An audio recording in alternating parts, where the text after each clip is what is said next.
मग ज्यांनी ज्यांनी गद्दारी केली आहे, ज्यांनी ज्यांनी या निष्ठेला कलंक लावलाय, त्या निष्ठेला ज्यांनी कलंक लावलाय त्यांना धडा शिकवणारी निवडणूक म्हणजे ही रायगड लोकसभा मतदारसंघाची निवडणूक आहे। मग असं म्हणतात की त्या कोंढाण्याचं नाव नंतर सिंहगड झालं। हा इतिहास आहे, तो एक वेगळा भाग आहे, त्या तपशिलात मला जायचं नाहीये। मला माहिती आहे हा पूर्ण इतिहास, पण त्याची चर्चा इथं करण्याची आवश्यकता नाहीये। आणि म्हणून आधी लगीन कोंढाण्याचं आणि मग माझ्या रायबाचं म्हणणाऱ्या नरवीर तानाजी मालुसरेंची ही पवित्र भूमी, ही पावन भूमी, हा पोलादपूर तालुका।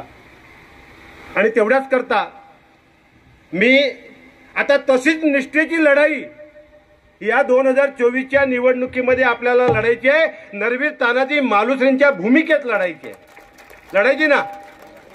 लढणार की नाही? दाखवायची ना?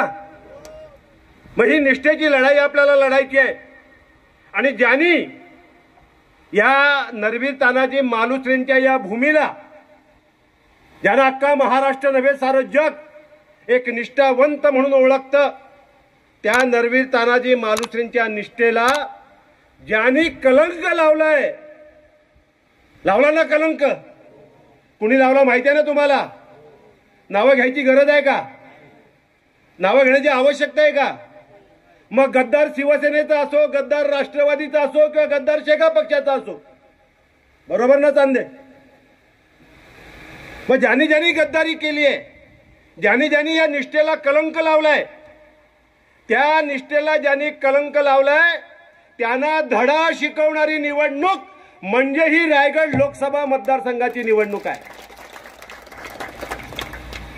आणि म्हणून पोलादपूर निवडलं। राजकारणातील प्रत्येक अचूक बातमीचे सर्वात आधी अपडेट्स मिळवण्यासाठी सरकारनामाच्या सर्व सोशल मीडिया प्लॅटफॉर्मला लाईक, फॉलो आणि सबस्क्राईब करा। तसंच सर्व नोटिफिकेशनसाठी बेल आयकॉन प्रेस करायला विसरू नका।